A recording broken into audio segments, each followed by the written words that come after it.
udah muncul tuh ideationnya bikin rumah di dalam mall. Nah karena idenya begitu menarik, langsung gue telepon tuh Arif. Di saat itu juga, ya pakai baju kutang itu kan ide-ide dia yang seketika ketika dia menjalankan itu. Oh ini. Iya. Kita kasih solusi. Rumah dalam mall Arif Muhammad Fauzan. Ya Allah, lu viral banget, lu tau gak sih? Masa sih? Jadi dia akan klarifikasi sebenarnya ini buat UMKM ya. Dugaan gue mungkin dengan minimnya ilmu marketing gue, branding gue ngelihat bahwa kayaknya ini pasti ada create. Kayaknya ini pasti ada how to develop, how to create product launch. Yang gue suka woro-worokan ke teman-teman, bro, guys, supply ini nggak ada yang nyaplok kalau nggak dimakan sama demand. Bener. Rumus dasarnya nih, produsen, konsumen, supply, demand. Tapi gimana caranya dicaplok? Ya udah lo harus kumpulin tuh demand-nya, baru nyaplok. Kalau bahasa gue demand creation, awareness lah. ya dan seterusnya. Nah, makanya gue mau cari tahu nih, lihat ya berita-beritanya bro. Dia langsung gue datengin ownernya kan pada bacot, pada teriak-teriak semuanya nih. Bang, gue pengen gali nih gimana sih Arif bisa begitu gitu. Sosok Arif Muhammad, YouTuber bangun rumah di dalam mall, depan kamar ada store Balenciaga. Menarik kalau di media tuh bilangnya per uang-uangan ya. Iya, digoreng nih. Berapa cost marketing lu biayanya? Boleh gak sih gue cari tahu? Boleh ya? Boleh. Gimana caranya? Ini udah direncanain kapan? Apa tiba-tiba langsung kayak pameran aja? Iya, boleh. Terus apa lagi sih beritanya? Arif Muhammad sebut mau bangun rumah di dalam mall. Dan ya udah pada rame lah ya. Kemarin Chef Arnold juga dipanggil ke sana juga gitu ya. Maksud gue tujuannya apa? Dan balik modal nggak? Dan apa sih yang mau disasar secara objektif? Karena viralitas ini kan ada yang bilang ya cuma awareness aja, belum tentu sales. Betul. Sales convert to sales gitu. Betul.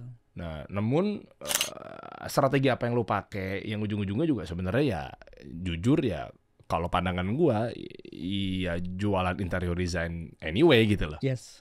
Cuma cara kemasannya ya berbeda. Gimana sih San maksudnya San? Oke. Awal mulanya gimana sih nih kepikiran beginian nih? Idenya siapa? Ide lu apa idenya Arif? Sebenarnya sih kita berkolaborasi lah. Kalau idea ya, idea itu kita berkolaborasi. Jadi kalau ini tanpa Arif juga cuman ideation aja akhirnya. Karena dia memang udah punya track record kan. Sebenarnya si Arif tuh udah punya track record untuk menjalankan campaign berulang kali dan mostly sukses. Nggak ada yang kita nggak pernah dengar. Dari yang dulu bagi Vespa lah, yang Payakumbuhnya lah. Nah, memang dia jago sih. Nah, ideation awalnya itu sebenarnya kita mau bikin exhibition biasa. Cuman siapa sih yang mau nonton rumah mau nonton exhibition rumah siapa sih gitu kalau bukan usernya langsung kan gitu. Kalau ada kebutuhannya dia baru mau lihat. Tapi kalau nggak ada kebutuhan kan ngapain orang mau lihat pameran interior gitu. Akhirnya kita brainstorm sama tim, terus muncullah ide kita bangun rumah di mall. Kapan nih?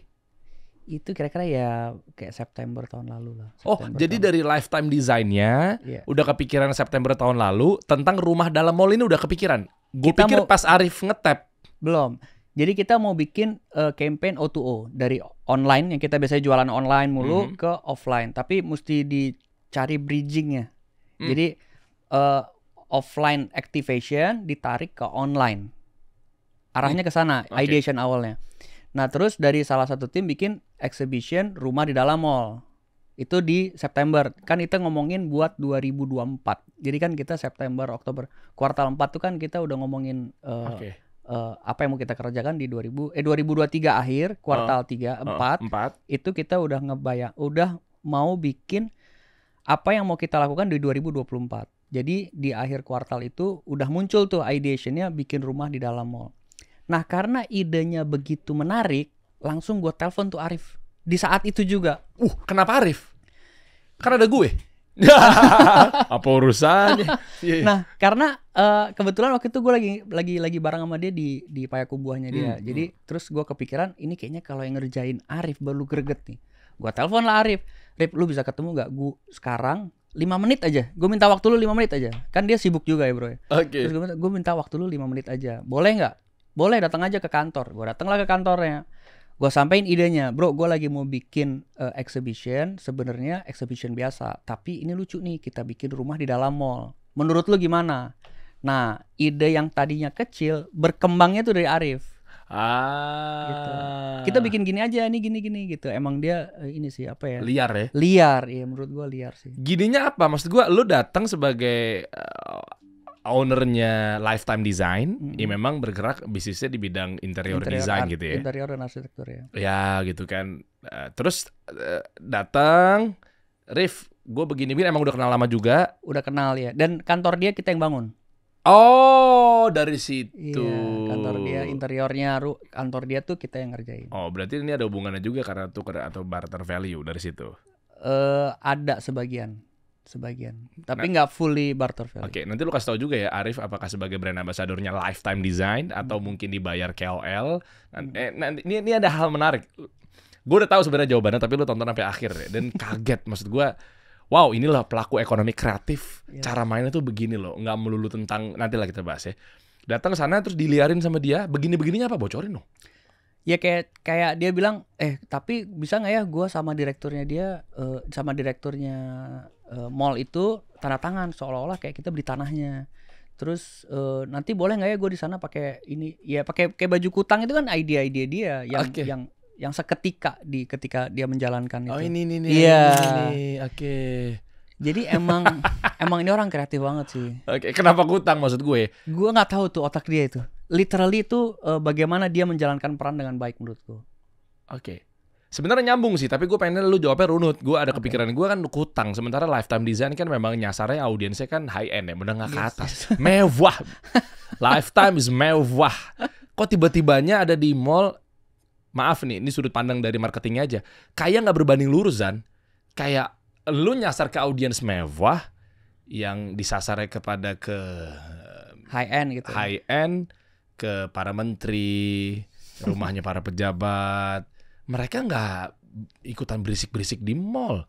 Kalau nggak ketemu, nggak matching gimana? Nanti lu kasih tahu ya. Kayak kok bisa-bisanya high end tapi awareness. Kayak nggak ketemu gitu loh. Emang mereka semuanya itu rumah-rumah para pejabat yang lu sasarin, yang lu bangun semuanya itu emang pada ke mall. Berisik-berisik mereka malah menjauh. Kayak apaan sih nih gitu. Noise banget gitu misal. Nanti lu kasih tahu ya. Tapi begitu udah di plot itu dari bulan September, Oktober, November, Desember, Januari, Februari, Maret, April, Mei, Juni, Juli. 10 bulan. 10 bulan, yes. Memang begitu launch-nya dan viralitasnya sudah di-set bulan ke-10. Memang di Juli. Emang setelah September dapat idea, abis itu kan kita mesti milih dulu mall mana. Nah mall mana nih, itu ada pilihan kan, dari Pondok Indah Mall, Plaza Indonesia, Senayan City, gue nggak apa-apa kan nyebut nggak apa-apa, Plaza Senayan City, depannya itu apa, Plaza Senayan. Kan ada banyak tuh, ada Gancit, ada apa. Nah itu kita plotting dulu di mana ya yang paling match sama target market kita.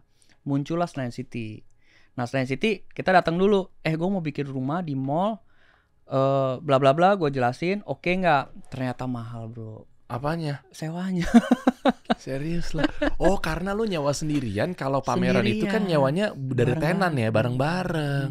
Nyewa buat pameran biasa di atrium gitu. Loh emang lu nggak bisa barter? Lu nggak bisa kasih tahu di deck, lu nggak bisa bilang bahwa kayak setengah harga dong, enak aja lu. Lu dapat exposure lo. Lu sekarang gini dong, pihak Sensi kan dapat exposure gila-gilaan. Bener, tapi kan pertanyaannya siapa lu? Gua nggak butuh lu juga exposure Senayan City kan juga udah besar. Kan ada mukanya Arif Muhammad, lu bisa lu eksploitasi. Ya waktu itu sih nggak bisa ya.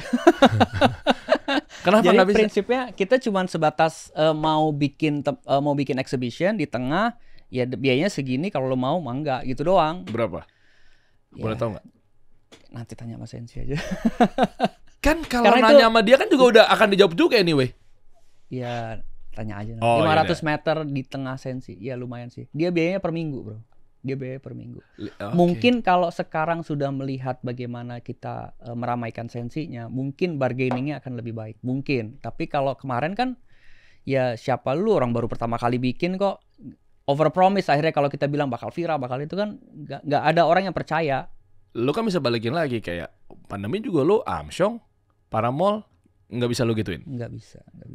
Nggak, soalnya gue orang media, jadi otak gue tuh gimana caranya barter value gitu. Nggak bisa ya? Kayak... Ya waktu itu gue mungkin orang lain bisa, tapi waktu itu kita nggak mampu meyakinkan Sensi buat ini tuh bakal begini, bakal begitu. Ya tetap aja biayanya segini gitu. Tapi ada beberapa sisi yang memang barter value juga, kayak naro banner atau apa itu kita barter value kan. Tapi kalau tempatnya sendiri yaitu ada biayanya bro, bayar. Iya, cuma dengan diskon sih, ada diskon tapi ya nggak banyak juga sih. Iya. Cuma maksud gua kan nggak dipungkirin juga sekarang udah generasinya udah digitalisasi, online, belanjanya pun juga online, ya kan. Oke lah, pandemi kepukul banget tuh para mall. Sekarang kan tapi hidup lagi paham, cuma kan ada behavior yang belanja di online juga gitu loh. Gue pikir bisa pakai itu caranya sehingga dia bisa ngasih cost lu-nya untuk bayar ke dia tuh atau revenue dia itu bisa dibarterkan. Enggak juga ya? Enggak juga sih. Soalnya emang gaya kita ya kayak kasih bukti dulu, kalau emang udah terbukti mungkin kita bisa bargaining lebih. Tapi kalau baru pertama kali udah lu cerita ketinggian kan juga orang nggak percaya sih. Tapi dia tahu bahwa akan ada sosok Arif Muhammad yang akan bermain. Tahu. Berapa sih costnya ini WC ini kayak tahu. Jadi dalam bisnis itu kita bikin budgeting tiap tahun. Jadi misalnya mau ngerjain apa, makanya kita bahas di September kan. Nah 2023 kita udah bahas September, Oktober, November, Desember tuh tim head kita udah ngomonginnya tahun depan lah pembicaraannya. Nah di situ kan ada plotting budget marketing selama 2024. Nah marketing itu biasanya kan kita bikin budget Q1, budget Q2, budget Q3, budget Q4. Nah kita cobain nih all in di acara ini. Jadi budget setahun gua taruh di satu event ini. Gua udah duga soalnya gede banget tuh pasti. Iya, kan kita ukur dulu, hitung berapa, terus kita taruh di meja nih. Ya pilihannya all in or nothing. Jadi ini harus sukses. Kalau ini nggak sukses, ya agak ya gimana gitu. Oke. 10 bulan lo ngapain bro? Boleh tahu nggak gimana caranya menyusun launching sebuah campaign lo gitu? Jadi yang pertama kan kita starting point itu pasti desain dulu. Kita desain, kita tektokan sama Sensi. Boleh nggak gini, kan banyak aturan juga. Nggak boleh terlalu tinggi, ini harus luasnya begini, beratnya kita ukur. Kan kalau lihat di Sensi itu kita di atas, bawahnya tuh nggak ada struktur apapun bro. Jadi ada ukuran maksimum beban yang boleh kita taruh di atas itu. Nah itu kita tektokan dulu tuh sama Sensi dari September, Oktober, November, Desember tuh desain doang. Sampai mundur-mundur kalau nggak salah sampai Februari, seingat gue ya. Jadi desain doang nih, buat approval desain aja itu kita butuh sampai Februari. Karena tingginya nggak boleh, ini bebannya keberatan dan segala teknisnya lah. Oh iya, soalnya di bawahnya masih ada lantai LG ya Sensi ya? Oh iya baru nge lagi. Gue pikir itu bukannya itu di ground lantai dasar ya? Enggak, oh iya ya, karena beban takutnya di lantai bawahnya. Dan itu posisi kita tuh di tengah-tengah, struktur dia tuh di pinggir-pinggirnya. Jadi benar-benar lost banget tuh tempat. Nah itu harus tektokan sama engineeringnya, listriknya mau berapa dan seterusnya lah. Itu kira-kira 4 bulan lah tektokan approval design sama Sensi. Nah itu belum ada ngobrol lagi tuh sama Arif. Jadi Arif cuma sekali doang tuh ngobrol, oke. Udah habis itu kita technical semua. Abis dari desain kita ukur budget. Jadi berapa biaya yang kita mau keluarin. Match nggak sama budget marketing kita yang setahun tadi itu. Nah itu juga berdebat dulu tuh sama beberapa tim lah. Kan budgetnya nggak boleh over. Kalau nggak ntar ya revenue-nya juga mesti dikejar juga dan seterusnya lah. Jadi budgetnya harus on budget. Ternyata over budget. Nah over budget kita pikirin gimana caranya supaya biaya ini bisa turun. Nah akhirnya kita masukin lah sponsor. Jadi lantai kita sponsor, dinding kita sponsor, curtain kita sponsor, furniture kita sponsor, appliances kayak kulkas itu kita sponsor. Even ada Zap kita masukin itu as a sponsor di dalam situ. Untuk apa sih? Untuk menurunkan biayanya. Tujuannya. Nah akhirnya dari biaya yang seolah-olah besar jadi kecil sekarang. Berapa saving berapa persen? Hampir 70%. Gokil. Hampir 70% di cover sama. Iya, tapi kenapa lo baru masukin sponsornya belakangan? Maksud gue penasaran gini, kalau mindsetnya buat eksibisi, artinya kan memang duit masuk dari eksibisi kan udah keplot. Bahkan kayaknya sponsorship pertama, yang kedua dari tiket masuk. Kita ngomong stream income yang hadir ya ketika lo buat pameran. Karena kan basic kan memang lo pengen hadir sebagai expo kan, pameran interior design anyway. Yang pertama kan pasti sponsor, yang kedua pasti tenan, sewa tenan. Yang ketiga pasti tiket masuk, yang nggak bisa banget diharapin misalnya. Kalau mall ya udah susah tuh, free misalnya. Apalagi parkiran atau mungkin Enggak lah. iya kan? Nah maksud gua kan itu kan sponsornya di pertama. Kenapa nggak lo begitu set? Siapa sponsornya? Langsung gitu. Nah, basicnya kan kita perusahaan arsitek interior, bro, mengerjakan ini tanpa agensi. Oh, oke. Jadi ini dikerjakan oleh tim internal kita sendiri. Nah, karena kita bukan agensi yang biasa ngerjain event, ya kita nggak paham bahwa sponsorship itu bisa menurunkan biaya. Baru ingat ketika udah kepepet. Anjir, budgetnya segini gimana ya gitu. Lu gak ngontek gue sih, kan gue juga ada agensi. Agensi gue juga BUMN loh anyway. Cek gitu, kayak sombong banget gue. Hah? Oh catat dong, iya bener. Catat tuh, langsung tertim lu tuh. Langsung gue catat ya, iyalah. Mau liat porto juga boleh. Sebut BUMN mana coba yang mau lu sebut? Cek gitu. Iya, maksudnya kan ya oke, ya paham lah kan. Memang lu di bidang industrinya berbeda. Akhirnya kita kerjakan internal. Ya akhirnya kepepet, kita cari sponsor dan alhamdulillah sponsor juga sebenarnya vendor kita sendiri. Kayak kan kita nggak punya marmer, jadi vendor marmer itu kita minta sponsor dong gitu. Atau vendor AC, ya deh, Daikin, ayo dong bantuin gua gitu. Iya, gue juga pakai Daikin tuh. Iya tuh gue pakai Daikin, tapi nggak tahu belum placement nih Daikin. Semua ruangan gue pakai Daikin. Ruangan kreatif pakai Daikin. Daikin tolong. Iya. Oke, anyway terus. Nah akhirnya vendor-vendor kita jadi yang cari sponsor itu bukan tim marketing, bro. Yang cari sponsor di Lifetime adalah tim procurement. Kok bisa begitu sih? Aneh banget lo industri lo. Gila gue enak banget ngeceng-ngecengin nih. Jadi aneh banget. Tim procurement itu kan yang biasa berhubungan dengan vendor. Dia kenal sama semua vendor. Dia ada purchasing juga di situ ya? Gue ada purchasing, ya. Nah karena dia udah biasa tektokan sama vendor, tim marketing gue kawinkan sama procurement. Cariin dong gue sponsor gitu. Target kita segini ya paling enggak. Dia juga yang pitching? Dia yang pitching. Mau project nggak pak? Ini dulu. Tapi gue suka the power of kepepetnya kepake itu ya. Iya, belajar juga kan orang-orang procurement ya. Akhirnya procurement menjadi tim marketing. Jadi gue susun satu tim kepanitiaan lah, tim kepanitiaan buat ngerjain proses ini semuanya. Kita comot tuh ada tim sales, tim marketing, tim procurement, tim finance, tim apa. Kita kayak bikin perusahaan kecil lagi buat ngurusin pameran ini. Oh gitu, serius loh? Iya. Seniat itu? Iya dong. Oh. Karena all in, bro.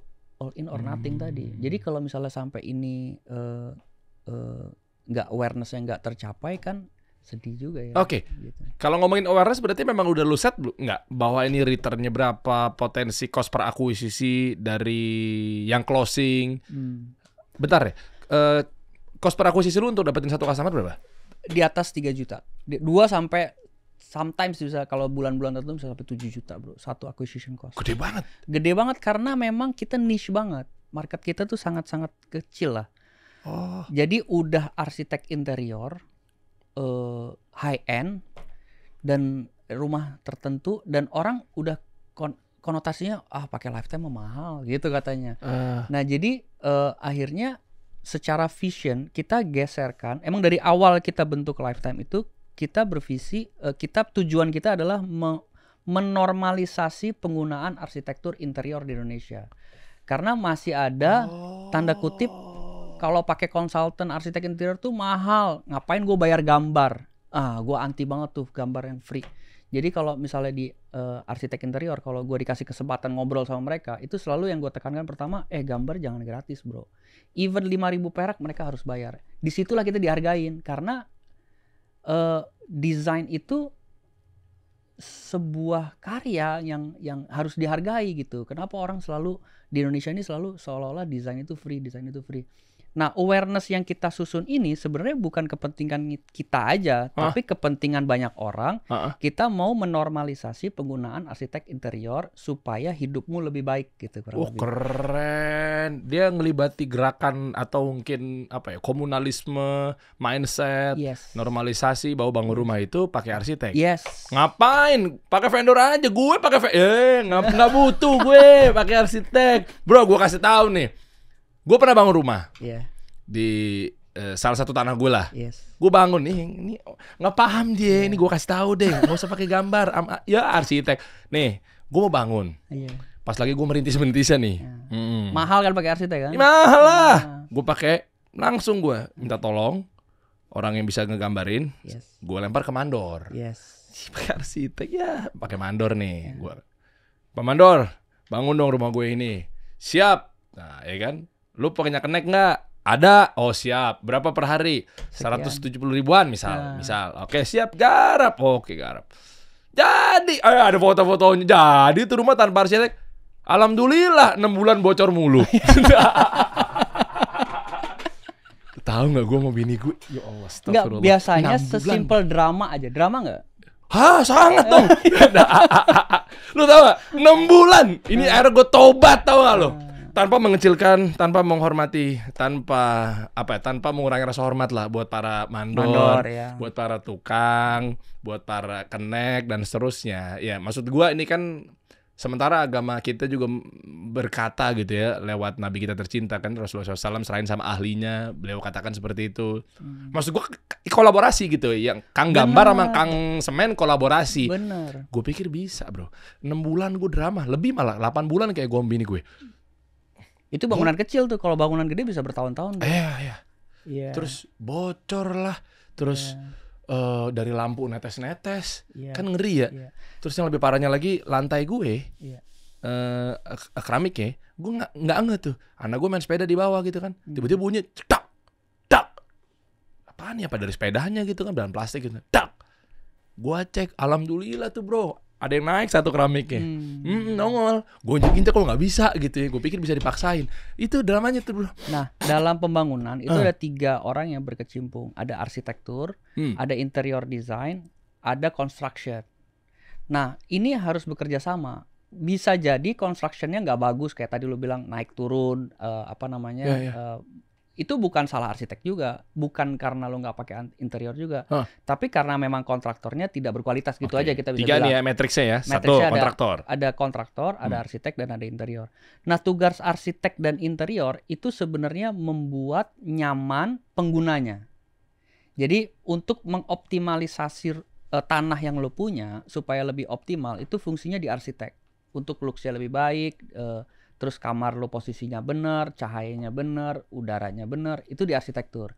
Interior tuh di dalamnya lagi lebih mikro. Jadi posisi furniture yang nggak ganggu jalan, lantai yang dipakai sesuai dengan misalnya anti slip atau anti kebakaran misalnya, atau dia nggak tembus sama air dan seterusnya, dikerjakan oleh kontraktor. Gitu. Nah si kontraktor ini diawasi, ada lagi. Ini perencana, ini pelaksana, ada pengawas. Gitu. Nah sebenarnya dalam proses konstruksi itu agak panjang estafetnya dari si A kirim ke B, B kirim ke C, C kirim ke D, gitu. Agak rumit gitu bro. Nah kita Lifetime itu bikin satu community lah ya, isinya ada engineer, ada arsitek, ada interior yang kita kerjakan in-source. Jadi semua prosesnya bisa kita kontrol. Itulah kenapa kita bilang gue 5 hari selesai ya waktu bikin campaign itu. Nah itu kita tunjukkan komitmen. Kenapa kok lu bisa jamin 5 hari selesai? Karena gue ada engineer yang ngitung semua itu. Ada interior yang menggambar. Ada arsitek. Ada tim MEP. Ada tim itu yang kita in-source semua. Sehingga proses itu bisa kita betul-betul kontrol. Jadi sesuai sama apa yang kita harapkan. As a client, lu tinggal berjumpa dengan satu yang kita sebut RM, Relation Manager. Jadi satu orang ini yang nemenin si klien, di belakang dia ada banyak tim gitu yang ngurusin semua keribetannya. Jadi as a client lu tinggal minta, misalnya lantai gua nggak rata, nanti ada tim RM itu yang handling ke belakang untuk mengurangi drama-drama tadi. Oh 3 ternyata ya. Iya. Oh perencana, pelaksana, pengawas. Nah di gue alhamdulillah kayak gabung gitu jadi satu. Lu jadi perencananya, lu jadi pengawasnya, nyuruh ke mandor pelaksana. Itu. Gitu. Nah, tadi balik lagi, kenapa awareness yang kita pegang? Karena awareness itu menormalisasi penggunaan arsitek interior di Indonesia aja. Dalam arti bahwa ternyata lu mau ngedukasi bahwa ada loh arsitek yang juga harganya sekian. Nggak harus mulu-mulu pakai kita kok Lifetime, tapi coba deh normalisasi dulu deh penggunaan arsitektur supaya looks-nya di Indonesia ini ya tanpa mengurangi rasa hormat tadi kan, kalau kita ke ini kan masih ada tembok orange, tembok hijau, tembok kuning yang berwarna-warni yang kurang enak dilihat menurut gua. Beda sama kalau kita ke negara maju. Iya Negara lagi. maju itu tuh dia kalau tata kotanya baik atau tata rumahnya baik, itu sebenarnya rasa kita tuh nyamannya tuh beda gitu. Nah, makanya gue berharap Oke. sebenarnya arsitek interior itu normal, sehingga coba deh lo hidup di BSD, di PIK. Kan enak aja. Iya. Bahkan orang Jakarta pindah. Kenapa sih? Karena tata kotanya pakai Iya. arsitek, pakai interior. Jadi nyaman gitu. Nah, kita berharap mengedukasi aja. Pakai dong gitu. Arsitek pakai dong gitu. Gue ngerti ya jadinya ya. Gue pernah lihat satu YouTuber atau konten kreator di Amerika. Gue juga lupa sih waktu itu, pas ketemu di thumbnailnya aja gue klik. Dia jelasin tuh di Amerika, negara bagian mana lah, komplek itu tuh lu mau ngerubah cat, lu mau ngerubah fasad, lu mau ngerenov, itu setengah mati katanya. Pengajuan dulu lah, mungkin kita ke siapa, Kementerian PUPR kali ya mungkin ya. Segitunya akhirnya gue nonton tuh, gue sampai time span watching gue panjang tuh. Wih, segitunya ya. Ujungnya baru dijelasin, gue bilang ya apa sih maknanya gitu loh. Maksudnya sementara kayak seperti yang lo bilang bahwa ada tembok orange, tembok hijau, tembok, gue tahu banget tuh kayak begitu-begitu tuh ya, tanpa mengeres hormat ya, kan ganggu banget mata tuh ya, mata kayak puyeng gitu loh, kayak tiba-tiba butuh Paramex gitu. Maksud gue ternyata pas di Amerika lu mau ngerubah cat aja susah. Karena untuk apa sih tujuannya? Akhirnya objektifnya gue tonton sampai akhir, dia jelasin bahwa ini untuk sampai kayak bahasa lebaynya mengamankan brandingan negara kita ini negara maju. Yes. Man, segitunya ternyata ya. Yes. Nah, belum lagi yang ada tulisan, gue nggak tahu. Temboknya nggak cuma oranye sama biru sama hijau bro, ada lagi tulisannya IM3 itu murah, ada. Dih, kenapa lu tawa? Suka-suka dia siapa tuh dia ngefans sama IM3. Bener tapi itu. Pinggir tol biasanya. Karena awareness-nya IM3 nggak perlu bayar mahal. Nah kan kayak gitu tuh yang kita pengen rapiin dong gitu. Jadi posisi tadi gua start arsitek interior tuh 2015 tuh mulai ada tuh. Jadi startnya gua 2007 itu furniture retailer, sampai 2015 kita baru ke interior tuh. Nah akhirnya kenapa kita mesti bikin interior? Ya sesimpel itu, kita mau menginfluence orang-orang. Pada zamannya itu arsitek interior tuh nggak mau posting karena takut dicontek. 2015-2014. Gue pikirnya juga gitu. Iya, nggak mau dicontek sama orang-orang. Terus supaya desainnya itu tuh eksklusif gitu. Contoh ya, kita bareng-bareng ya, sama-sama belajar ya. Coba buka akunnya Lifetime Design dong, ke bawah-bawah. Ya kayak gini, ini kan ulahnya arsitek lu kan pasti kan? Iya. Bawa-bawa deh. Nah gini, lu mewah banget lagi, buset. Coba lagi, masya Allah. Coba yang fasad ada nggak? Kita ada di ld.arsitek kalau yang fasad. Ini yang Lifetime Design. Udah anggaplah di sini deh. Yeah. Mana? Oke. Ini tuh kan bisa dicontek ya Zan? Benar. 2015 itu lebih parah lagi. 2015 tuh lebih orang tertutup banget, nggak mau sampai diposting. Dan kita nyari inspirasi itu dari majalah bro, zaman dulu itu. Iya, tahu. Banyak tuh di Gramedia tuh. Iya, majalah-majalah interior, majalah-majalah itu. Karena saking eksklusifnya desain. Nah, kita merubah paradigma itu. Kita posting aja, bahkan kita state to be the most influential. Karena waktu itu lagi naik-naiknya influencer. Apa sih the most influential? Udahlah lu contek aja nggak apa-apa deh. Yang penting rumah lu lebih nyaman. Sesimpel itu. Nanti kan kita kalau Islam kan yang penting bermanfaat ya. Kalau rezeki kan bukan dari orang, dari Tuhan. Kita percaya betul itu rezeki itu garisan Tuhan aja. Yang kita lakukan hanya lebih bermanfaat. Nanti rezekinya datang sendiri bro, udah posting aja. Oke, tapi memang ada sangat korelasinya bahwa ketika diposting, terlepas dari memang rezeki dari Allahnya itu ya, tapi pas diposting itu gampang dicontek. Gue pengen tahu teknisnya aja. Banyak. Enggak, maksudnya dicontek dalam artian ternyata semudah itu. Apa memang lu bisa jawab dengan kayak coba aja lu ikutin, belum tentu sama. Kayak istilahnya masak, beda tangan beda rasa. Gimana kalau untuk desain? beda tangan beda rasanya ada, tapi at least lebih baik gitu. Maksudnya daripada rumah tanpa desain sama rumah yang sudah nyontek tuh kan paling nggak ada gambarannya. Udah ada gambarannya kira-kira beginilah gitu. Okay. Walaupun mungkin detail-detailnya nggak sama atau ya teknis-teknisnya nggak sama, tapi at least lebih baik. Paling nggak kalau kita ngasih tahu bahwa nasi goreng itu enak, ya paling nggak mungkin agak keasinan, tapi kan paling nggak udah nasi goreng gitu. Nggak buat dari kanvas ya? Iya. Iya, nggak buat dari wajan kosong. Terus gue mau ngapain nih gitu Iya, kan? jadi udah kita kasih referensi, ya contek aja. Dan kita percaya ya at some point ya dia akan pakai yang sesuai gitu. Oh, oke. Ini itu kan kita kasih semua tuh detail-detail. Iya, ini kayak gini-gini nih. Ini kan rawan dicontek ya. Bukan rawan lagi, bisa banget malah. Iya. Tinggal dilirik, udah bikin, kasih ke mandor apa ke arsitek nih jadinya nih, ha? Masih mau coba-coba kayak gue yang waktu itu. Berapa tahun yang lalu. Oh iya, itu luar biasa pengalaman gue sama bini gue, luar biasa. Nah, kalau kita mengerucut lagi pada campaign yang memang lu jalankan bareng sama Arif Muhammad gitu ya.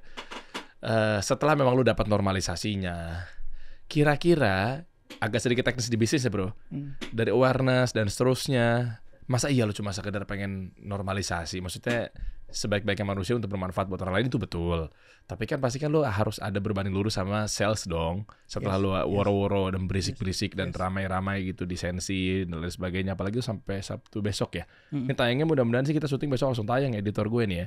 Sabtu soalnya gue mau main di sana juga. Oke. Thank Nanti you, bro. endingnya kita lihat ya apa. Ya. Jam 1 siang tuh di Sensi hari Sabtu. Kita ketemu bareng lu guys di sana guys.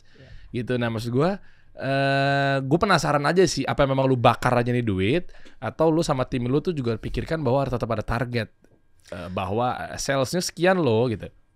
Kita sales itu ada target tiap tahunnya. Jadi setiap tahun kita udah bergerak dari target sales. Cuman pergerakan marketing aja yang beda-beda. Nah ketika awareness-nya wide, ya corongnya kan sama. Jadi harusnya kalau paling atasnya itu melebar, sesimpel pasti hasilnya ada. Tapi untuk membuat kita lebih legowo, akhirnya gua nggak targetkan sales apapun di event ini. Serius loh? Iya, jadi udah deh kita statement aja bahwa ini itu awareness total. Karena kalau lu punya harapan sama sesuatu hal yang lu nggak bisa kontrol, itu lu sedih ketika menjalankan sesuatunya. Nggak all out gitu. Oh, enak berarti nih. Udah lupain target, nggak usah. Abis ini mah nyantai aja. Nggak gitu ya langsung. Nggak gitu dan nggak gitu dan nggak gitu dan. Nggak, karena targetnya udah di sana. Jadi di Januari itu kan kita udah set up target. Gitu. Target itu udah ada. Jadi ada event ini ataupun tidak ada event ini, target itu tetap ada di sana. Oke. Nah, di event ini itu kita tidak menambahkan target yang ada, dan target itu tidak kita setting karena ada event ini. Gitu. Jadi nggak kita korelasikan. Cuman kebetulan total marketing biaya marketing selama setahun itu kita kumpulkan di satu meja di bulan ini aja. Abis itu lu nggak campaign lagi? Abis itu nggak ada duitnya bro. Ini yang gue tunggu-tunggu tuh. Gue tunggu-tunggu, keluar juga nggak ada duitnya deh. Puasa langsung ya? Puasa. Nanti kita berjumpa di tahun berikutnya gitu. Tinggal tim lu ntar deh. Lu jadikan lah, lu peran lu sebagai Romusa VOC gitu dong. Mana nih bulan depan gitu ya kan, like-nya gitu kan biasa. Ya, belum bayar Arif Muhammad berapa dibayar? Arif Muhammad tuh sebenarnya kita bukan dong. BA kan, brand ambassador? Enggak. Hah? Enggak. Jadi KOL? Ya KOL ya enggak lah, partnership aja lah. Ya kayak Bang Arif, makasih. Hah? Enggak bayarnya? Masa lu enggak bayar dia? Orang exposure ada di dia semua. Enggak semua sih, sebagian nih. Lu bayar berapa? Udah jujur, bayar Arif Muhammad red card-nya berapa atau dijadikan brand ambassador? Enggak ada, bro. Enggak ada tuh gimana sih? Ya enggak ada biaya yang kayak gue minta sekian gitu, enggak ada sih. Mereka apa itu hitungan belakangan? Barter juga sih. Ya barter mungkin waktu kita ngerjain di kantornya, tapi ya itu nggak seberapa sih menurut gua. Jadi mungkin memang Arif itu kreatif ya, orang yang kreatif gitu ya. Jadi ketika melihat sebuah campaign yang kayaknya gua bisa gini deh. Ya kayaknya dia tertarik di sana aja sih menurut gua ya. Free. Bisa dibilang free lah. Yang bener loh. Tapi jangan lu bilang free, nanti semua orang ke Arif loh. Enggak, ini Arif Muhammad lagi buka nih red card, endorse gratis guys. Ayo, lu punya apa seblak? Geprek? Apa kayak ayo semangat. Enggak gitu. Arif pernah mampir sini juga, Rip. Gimana lu keren banget, Rip. Gue jadi mau ngambil kesimpulan nih, Zan. Asik, pas nih momentumnya. Gue lagi edukasi ke teman-teman semua, pentingnya bangun brand. Yes. Gue lagi edukasi ke teman-teman semua buat kreator pelaku jasa pentingnya bangun personal brand. Nyambung ya? Ada produk. Tapi gue personal brand nggak main. Enggak. Ini ada 2 kawinan ini. Oh, 2 kawinan. Product brand kan branding bagi menjadi 3 versi gue ya. Yes. Ada personal branding, product branding, corporate branding. Anggaplah lu di product branding lah misalnya. Produk lah kan lifetime, corporate atau apa segala macam ya. Ada produk ya. Kenapa dua-duanya tuh lebih dari itu harus dioptimasi? Kalau di gua pilihannya gini, lu jasa, lu content creator, lu nggak punya produk, berarti lu harus bangun personal brand, sehingga value lu naik. Oke? Lu produk, lu korporat apa segala macamnya, lu juga harus bangun korporat or product brand, sehingga value lu naik. Dua-duanya kan kawin, ada di atas bisa dikawinin.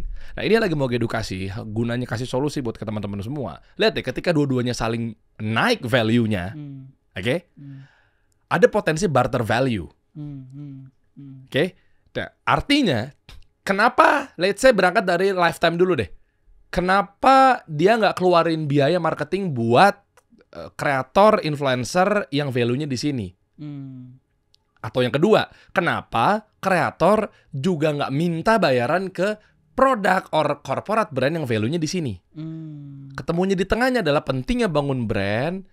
Dua-duanya simbiosis dan saling menguntungkan. Mutualisme. Oh, that's good. Ya, mungkin gitu kali ya. Simbiosis mutualisme. Si kreator merasa bahwa gila campaign lu asik juga ya. Dan juga pasti nebeng dong tentang lifetime design, tentang brand yang memang udah bangun value-nya. Bukan lagi kreator ini di tab-nya bukan nama brand ecek-ecek nih. Ada riding the wave sama barengan atau budget marketing lu juga ada. Pasti dapat exposure. Lu pun juga demikian. Kenapa dia mau free ya? Kenapa dia mau bantu gua ya? Karena brand gua kuat. Karena brand gua high end. Karena brand gua begini. Kan buat portonya dia juga dong anyway. Bacaan gue Rip ya. Gue gak tahu bisa bener apa enggak ya. Nah sehingga naik tuh bareng-bareng. Karena lifetime design pun juga bangun brand kuat, valuable.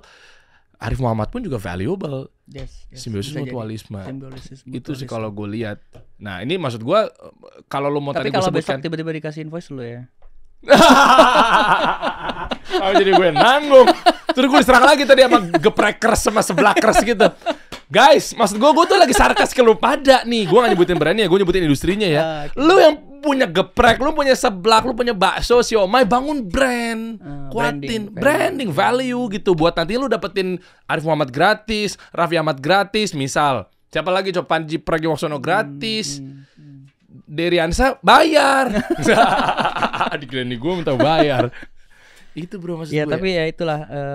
Thank you lah Arif mau bantu dan ya kita bisa bekerja sama lah. Mungkin ya itu win-win kali ya. Iya. Mungkin ya. Tapi nggak tahu sih emang baik aja sih. Oh baik. Arif mau kesini aja baik doi. Apa namanya? Gue jadi kepikiran kalau ada uang masuk ke dia. Oh iya buat dia. Brand. Nah ini kita bahas nih.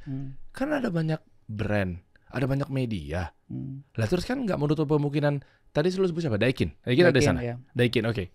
Daikin tiba-tiba mau deal-dealan sama Arif langsung ke Arif? Langsung. Oh akadnya tuh pokoknya semua yang ada di sana berhubung gua nggak dibayar, misal bahasa kasarannya, apapun yang datang dari sini ambil aja. Lu nggak ngambil sekian persen? Enggak lah. Oh. Ya kan udah ditolong, kalau minta lagi disambit nanti. Iya juga ya. Oh iya yang ngerti gue. Jadi ya kalau ada brand yang mau masuk ke Arif setelah acara ini atau di acara itu pun gua bebaskan. Jadi gua nggak blocking, nggak boleh ya gini ya. Mungkin kalau sama mungkin nggak boleh. Tapi kalau selama brandnya apa aja, gua bebasin ke timnya Arif. Kalau emang mau ada brand masuk di rumah, mangga gua bilang. Dan gua lebih happy karena kan jadi lebih exposure berlebih. Ada brand A masuk, ada brand B masuk di rumah itu, ya exposure-nya jadi lebih juga. Meskipun deal-dealannya tuh justru malah lebih gede daripada apa yang lo dapat, ujungnya salesnya sih. Iya, thank you, nggak apa-apa. Oh wow. Apa-apa. Ya iya sih ya. Iya kan buat ya kenapa harus kenapa-napa kan tujuan kita sudah tercapai. Masa ya lu minta aneh-aneh lagi sih? Itu gitu. satu dan yang kedua. Kalau tiba-tiba ada invoice tadi kan, gue tahu banget sih Armu kayak sih bisa dibayar 2 juta rupiah gitu dalam campaign itu gitu ya. Oke. Berarti dealannya masuk sana semua udah ada yang terjadi? Nggak tahu, gue lebih cenderung nggak tahu. Tapi ya mungkin ada, tapi gue nggak tahu sih. Gue nggak nyari tahu juga. Dan lu ngandelin hanya dari medianya Arif doang? Enggak. Jadi ada lah. Apa tuh adanya? Influencer ada lo hire, KOL? KOL kebetulan kemarin kan banyak yang datang ya. Yaitu hiring kita juga ada Ada bekerja sama banyak pihak lah. Ceritain dong, berarti kendaraan-kendaraan yang lo pakai, cara ngegaun campaign lo ini kan nggak mungkin dari media-medianya Arif. Boleh gue coba tanya dan tebak nggak? Kayak ada banyak tuh yang posting lo akun-akun media. Apa itu juga lo undang sebagai? Nah, kayaknya kalau kasih solusi kita kita bedah aja lah ya. Woi, gitu dong, gitu dong, iya dong. Jadi sebelum terjadinya hari H untuk opening itu kita punya 3 stage. Stage pertama adalah preparation, stage kedua adalah launching, stage ketiga adalah pre-event, pre-launching. Nanti kita masuk stage 4 setelah tutupnya acara ini. Nah, itu udah ada strateginya masing-masing. Jadi waktu pre-launching kita tayangin yang tadi tuh yang proses pembangunan kita 5 hari. Belum, tayanginnya tadi pas lagi kita cek sound, bro. Oh, oke. Tampilin lagi dong biar teman-teman kita kebayang. ambil contoh kayak ini ya. Ya, ini boleh. Ini ya. Oh, oke, ini ada Arifnya. Oke. Ini pas di Sensi. Ini adalah pre, jadi stage 1. Oke. Oh, lu kayak buat stories ya? Yes. Perjalanannya ya? Yes. Jadi stage 1 itu kita kasih lihat. Bukan stories ya, apa series ya? Series ya. Ini orang, iya gue liat postingan ini nih, di Armu nih.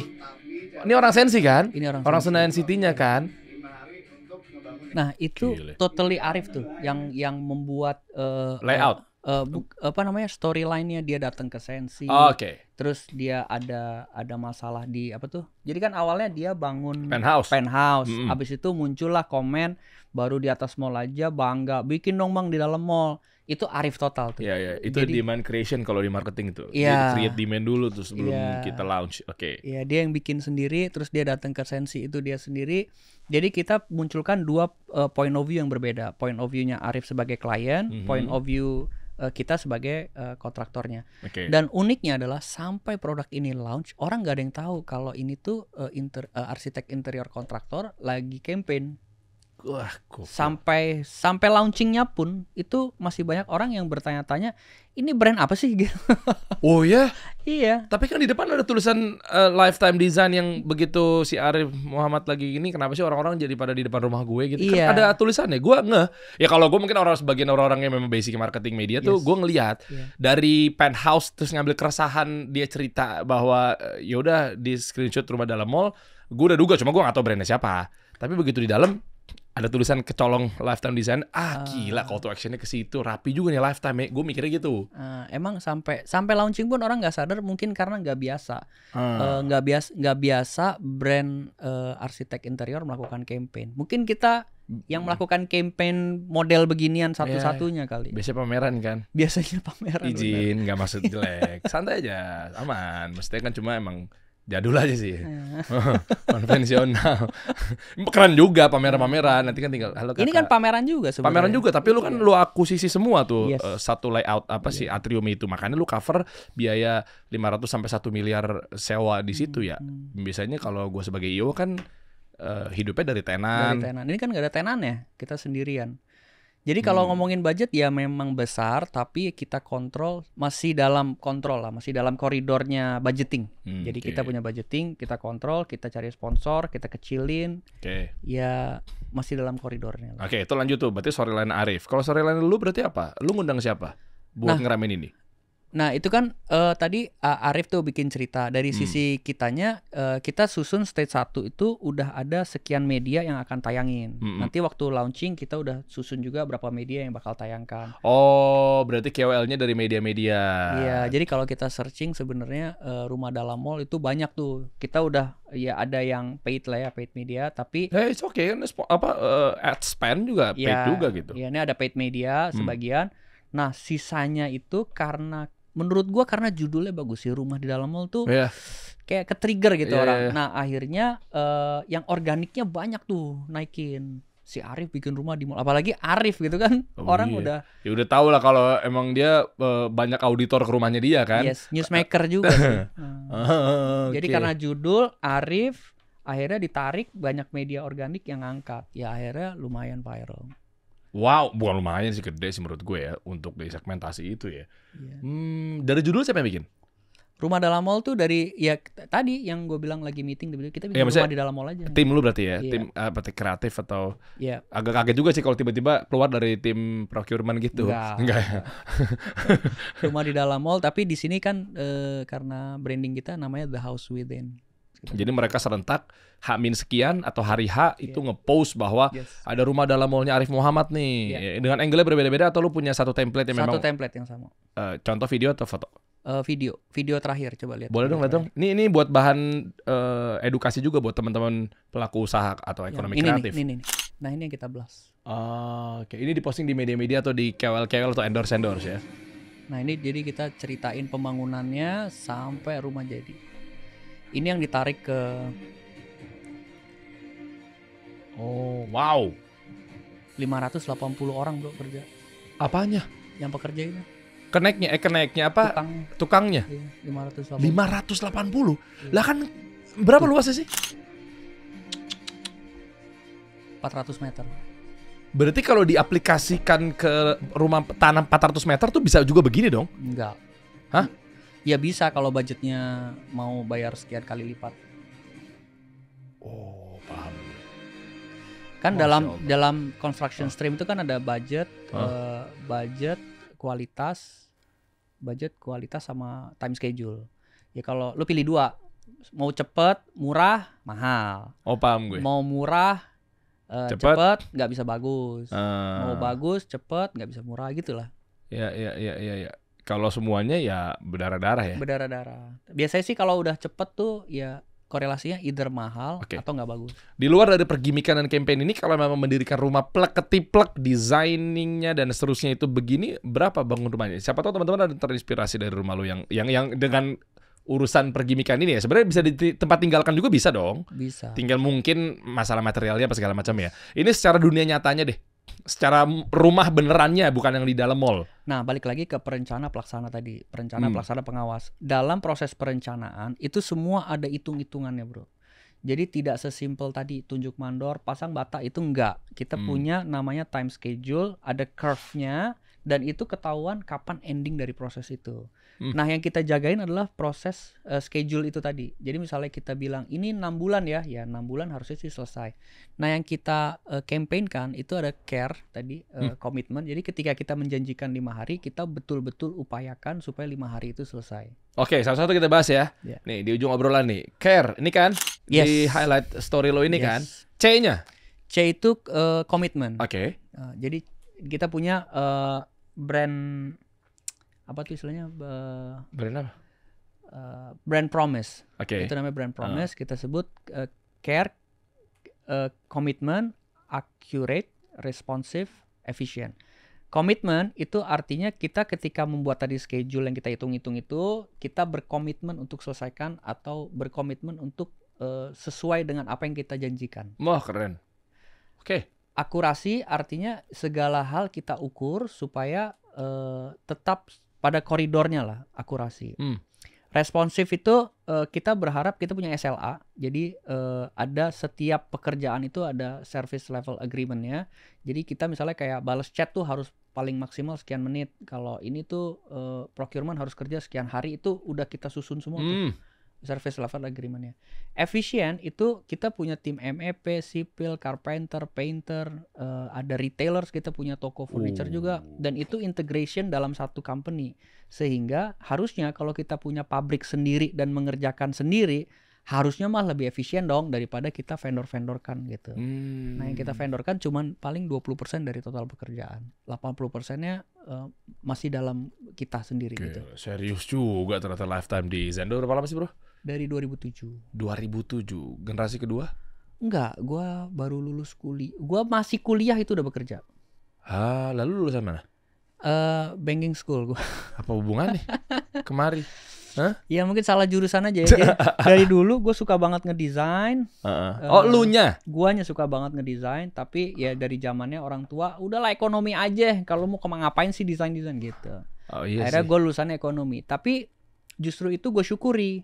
Akhirnya dalam bikin bisnis gue ngerti accounting, finance itu. Kepake ya? Iya, desain kan bisa autodidak ya. Iya. Oh iya, kepake. Berarti operationnya finance-nya itu di lu. Di gua total. Desain pun di gua, tapi ya kan kita udah punya tim-tim yang jago, lebih jago dari gua lah. Berapa tim lu sekarang? Sekarang desainer ada sekitar 40-50 orang lah. Itu nggak lu mau nge-sub atau vendor atau freelancer gitu? Enggak. Kenapa kan sama cost lu bisa lebih variable cost ya? Kenapa lu fix cost bukan variable cost? Simple. Ini agak apa ya? Agak Apa ada confidential? enggak confidential, cuman mungkin agak bikin perdebatan gitu. Iya kan maksudnya kan fix cost lu gaji bulanan atau variable cost ya lu per project aja. Nah, gua ini perdebatan tapi ya gua kasih ya. Jadi mazhab gua aja. Iya. Mazhab gua itu adalah suka melakukan yang lebih susah daripada yang mudah. Sombong amat Anda ya di sini ya. Karena kalau lu tarik karena kalau lu tarik ke agama, Bro, dalam agama itu nggak ada yang mudah. Lu bangun harus pagi subuh-subuh. Lu mandi itu lebih baik air dingin daripada air hangat. Padahal lebih enak air hangat kan? Tapi kan secara sunnahnya harusnya air dingin. Aku nggak tahu. Oh ya? Iya.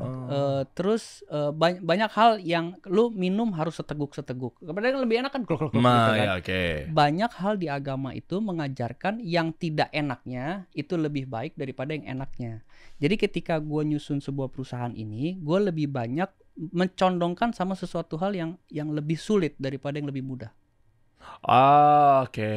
Memang sulit sih, tapi once lu bisa lalui, dia akan lebih baik. Itu yang gue percaya sih. Mazhab aja. Oke. Vendorin itu lebih gampang. Diinternalkan itu lebih susah, bro. Ya, tapi once lu berhasil di situ, gue percaya itu akan lebih baik. Bener, dan iya betul, kalau agak sedikit mungkin meskipun gue juga bukan orang keuangan, tapi kalau di keuangan memang kalau sudah jalan, mata apa yang gue pakai ketika fix cost ya, ketika sudah jalan, sudah proven, sudah settle dan seterusnya, memang gue wajibkan untuk fix cost karena justru kayak kalau dipikir-pikir bisa lebih rendah. Kita ngomong beban ya, kalau menurut gue. Daripada variabel ya. Iya, gitu. Ya sesimpel gini deh bahasa awamnya, ada freelancer desain grafis digaji bulanan sama per project kan beda, bro. Anggaplah misalnya dia digaji berapa, UMR 5 juta misal, terus 5 juta bagi 30 berapa ya? Sehari sekian lah, 150.000 misalnya. Mau gitu ngerjain, ya udah per project lu berapa jadinya, hitung aja kan. Kalau digaji sebulan kan 5 juta, berarti per project lu segitu. Kan beda antara freelance sama pegawai tetap. Mungkin dapatnya di situ kalau memang udah settle. Versi gue ya, gue nggak tahu kalau lo. Kalau bukan ke kos ya kalau lu ya? Iya, kalau gue anaknya tim banget sih. Jadi kalau nanti dicek aja di Lifetime Design Culture. Jadi memang kita kayak nyusun sebuah pendidikan gitu buat orang juga. Gimana lo di sini itu kita memanusiakan manusia lah. Jadi prinsipnya ini sebuah kapal bersama yang ayo dong kita bareng-bareng aja gitu. Bukan punya gue aja nih. Karena PNL di kantor gue pun gue buka ke semua tim. Dan ada bagian tertentu yang kita bagikan ke tim supaya rasa kepemilikan itu sama. Semua manajerial doang kali? Enggak, sampai seluruh staff. Meskipun 0,000? Meskipun 0,00 ya. Apanya maksudnya?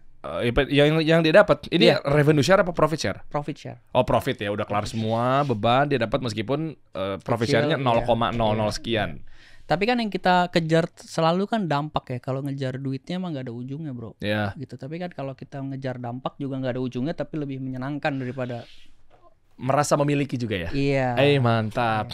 Pokoknya gue tunggulah nanti buat temen-temen yang high end apa segala macam. Dan lu juga nggak mau ngerjain project yang ya tergantung target audience dan pasar lo juga ya. Kita tidak pernah menolak klien siapapun. Oke. Selama memang ya match aja gitu. Jadi kita ngerjain dari 60 square meter sampai berapapun. Oke. 60 square meter sampai berapapun. Dan even cuman mau beli furniture pun kita layani. 59 nggak bisa tuh ya lo layanin ya? Ya kalau memang lagi dia butuh, prinsipnya kita nggak pernah menolak gitu. Prinsipnya kita nggak pernah menolak. Oh, meskipun cuma 60 kecil, meter. 20. Iya, kadang-kadang kalau kita pun menolak ya kita kasih tahu, Bu, kalau lewat kita proses ini tuh akan lebih mahal. Jadi lu better gini. Tapi pada prinsipnya kita tidak pernah menolak. Oke, dan berapa per meternya? Per meter itu lu berapa? Desain ya. Iya, desain itu sekitar 300 sampai 500 tergantung kompleksitas dan besaran. Semua deh per meter. Ada kan ada 5 juta, 4 juta kalau udah nggak cuma desain. Lu berapa? Itu tuh nggak bisa. Nggak bisa gitu ya? Soalnya gue makanya pengen belajar, gue bukan dunia gue soalnya. Kalau itu gimana? Nah, itu tuh normalnya orang Indonesia kalau datang ke orang tuh berapa nih per meter? 5 juta, 6 juta, 7 juta. Nggak bisa. Karena apa? Itu tergantung sama kebutuhanmu. Oke. Gitu. Jadi kalau memang lu kebutuhannya lantainya marmer, ya gue harus kasih lo marmer dong. Nggak bisa gue kasih lo keramik dong. Kalau lo emang kebutuhannya keramik, ya gue harus kasih lo keramik dong. Jangan dipaksa marmer dong. Oke. Nah, desain itu sebuah buku endingnya yang khusus buat lo aja. Oh, jadi tailor made atau se-customize itu. Benar. Kalau untuk di industri ini. Yes. Tuh, catat teman-teman. Jadi bener-bener itu menyelesaikan, ngasih solusi buat lo. Udah lu sebut ya udahlah. Kita tutup aja dengan untuk buat teman-teman yang kalau memang misalkan lo tertarik karena memang berangkat dari campaign, mau ngobrol, mau diskusi boleh dong. Boleh. Caranya langsung masuk ke apa? Ada Itu ada link di sini ya. Lifetimedesign.co/links. lifetimedesign.co/links. Coba masuk deh. Ini ya. Itu kemana arahnya? WA atau? Itu WA. WA. Ada website, ada store, ada. Oh, oke. Visit site berarti masuknya. Oh, ini website. Website-nya lifetimedesign.co. Oke. Nah, kita punya interior, arsitek, estate, furniture tadi. Oh, oke. Yang umumnya di mana sih orang-orang? Biasanya paketnya komplit aja. Komplit ya, di arsitek interior. Semua ya. Bangun rumah sampai isi. Jadi orang datang tinggal bawa koper aja lah. Semua Wow. beres gitu. Meskipun ini agak sensitif, tapi bisa menjadi tolak ukur juga ke teman-teman semua dari sisi kepercayaan dan juga orderan. Yes. Revenue lu setahun berapa? Lah, ini kan buat teman-teman udah ada gambaran. Kalau mau buka aja. Janganlah. 2 digit. Iya, masih kecil 2 digit. 2 digit. 2 digitnya kan ada yang 10 sama 99. Masih 2 digit ya. M apa T? Anjir. Dia refleks langsung panik deh. Ya 2 digit M lah ya. Oh, wow. Angka kecil, angka kurus apa angka gemuk? Ya tengah-tengah lah, masih tengah-tengah. Gile, serius loh. Tengah-tengah, iya. Oh ya? Per tahun kan. Ya. Ya, Ini nggak tahu nih karena lo high end itu revenue-nya atau kalau diukur dari secara margin lebar nggak? Kecil. Kecil. Kalau kita bicara margin tuh sebenarnya kecil. Nah, kenapa? Jadi kan orang stigmanya tuh lifetime tuh mahal. Stigma yang ada di masyarakat. Kenapa karena mahal? Lu udah brandnya begitu. Bukan, Apa? karena kita menyajikan harga ujung ke ujung. Padahal di market masyarakat yang normalnya interior tuh hanyalah sebatas dinding-dinding. Ngerti gua rumus include exclude ternyata di travel kan gua ada travel umroh juga. Yes. Gua sama partner gua Halid. Yes. Bak Adamnya kan Kenal, rumah ya? Halid kan lu juga Iya, lu yang rumah Halid gue yang kerjain. lu yang Kita kerjain kan. Iya. Cerita bahwa kalau di travel kan ada kalau bercandaan kita kan, wih gila, di pemain include exclude. Jadi include exclude, maksudnya exclude-nya diumpetin, biaya fullnya diumpetin, exclude-nya dikecilin tulisannya. Iya. Kok bisa 25 juta ya? Kayak nggak mungkin. Tapi exclude-nya komanya sampai segini nih gitu ya. Nah, kalau Exclude ini gitu. Nah, kalau kita sampai lightingnya, kordennya, furniture-nya, semua kita include kan. Justru kita mau kasih lihat at the end itu segini loh.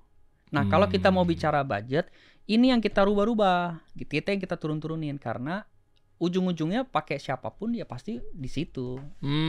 Ya. Kurang Alright. lebih. Ya, lo detail insyaallah serahin sama ahlinya teman-teman Lifetime Design.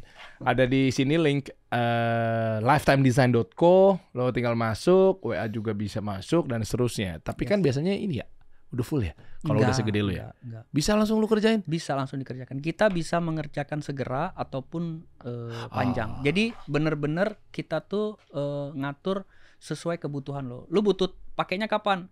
Oh, gue butuhnya akhir tahun. Ya nanti kita sesuaikan prosesnya sampai akhir tahun. Oh, gue butuhnya 3 minggu lagi. Ya kita sesuaikan proses sampai 3 minggu lagi. Emang bisa gitu? Bisa. Oh. That's why kita internal proses, kita bisa kontrol everything. Oh, tapi beda di quotation kan? Enggak. Kan tukang lu jadi lebih banyak, kan? Nanti di atas kertas kalau itu. Jadi tetap kita sodorkan. Kan banyak tuh orang, gue dijanjiin sama si B bisa nih 2 bulan jadi. Ya kalau kita mah misalnya gue ngasih tahu realitasnya. Misalnya kita mah 4 bulan. Tapi gue tepatin. Jadi gue nggak overpromise 2 bulan selesai. Gue kasih pahitnya gitu ya. Gue tuh lagi bangun, kalau lu mungkin ngecek IG gue tuh ya. Gue tuh ada 50 meter. Tapi buat playground anak-anak gue lagi mau bikin 3 tingkat gitulah. Gitu karena gue kebanyakan anak nih gue nih gitu ya. Nah, bocah-bocah lagi ya, paling gede kelas 1 SD. Artinya lagi gue pikirin tuh, cuma kayak aduh lama ya, ntar gue mentoknya di sini ganti tahun lah. Meskipun juga mundur-mundur juga jadi anyway gitu lah. Tapi gue pengen kayak 4 bulan bisa gak sih, 3 bulan bisa gak sih? Lu bisa begitu ya? Bisa. Karena rata-rata mereka tuh kayak 6 bulan, 8 bulan gitu pengajuannya. Gue kayak ngapain sih lama-lama gitu. Kalau bahasa gua ke tim ya, lu tidak bisa menghamili 9 wanita untuk 1 bayi. Wah, Jadi ini proses, filosofi apa lagi? iya, jadi proses itu tetap harus dijalani, bro. Lu nggak bisa mempercepat atau memperlambat. Kalau memang secara hitung-hitungan matematisnya dia bilang 6 bulan, ya udah taat sama itu aja. Oke. Gitu. Kalau ada yang menjanjikan lu lebih cepat, bukan berarti yang lain itu salah. Bisa jadi yang menjanjikan itu nanti gak tepat. Oh, dapat gue. Jadi kalau misalnya orang-orang sekitar lo bilang, ini nggak bisa Der, nih harusnya 6 bulan. Ya udah taat aja 6 bulan. Jangan coba-coba untuk mencari yang lebih cepat.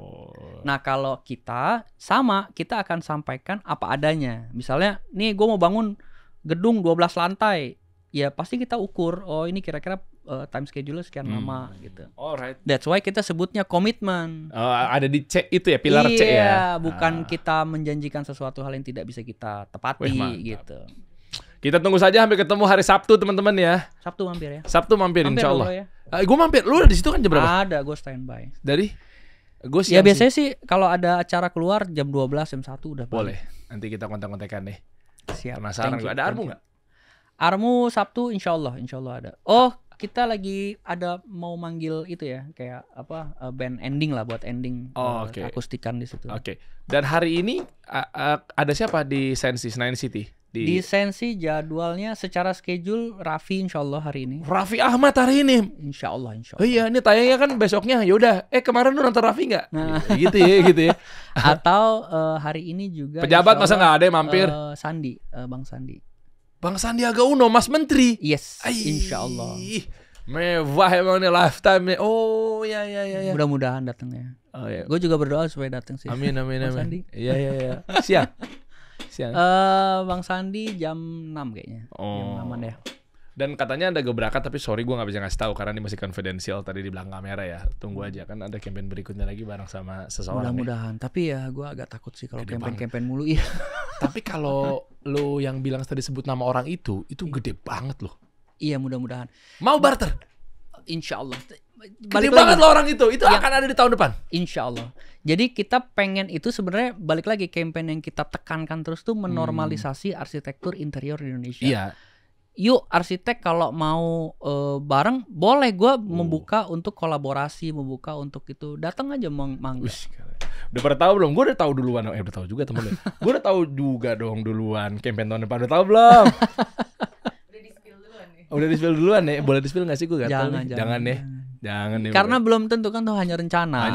Iya. Dan namanya gede banget tuh orang juga takutnya sibuk ya. Iya. Takutnya jadi menteri ya. Iya. Mudah-mudahan kalau rencana doang kan ya nanti kalau udah ini juga kan kita diem-diem tiba-tiba muncul. Iya. Gitu. Bener. Takutnya dia kan jadi menteri kan. Iya. Takutnya jadi komisaris kan. Iya. Bisa jadi ya. Takutnya jadi staf sus kan. Kok ngarahnya ke sana sih? Ya lu pikir-pikir aja siapa yang udah banyak bantu buat bapak. Kunya salah beriti. Ya. Lu tebak di kolom komen. Yes. Katanya ada hadiah 5 juta rupiah ya? Enggak juga. Ada ini bro. Ada. Coba lu kasih dong. Ada bisa nembak gak di bawah komen? Iya. Lu ada hadiah 5 juta dari Derry. Kita kasih solusi.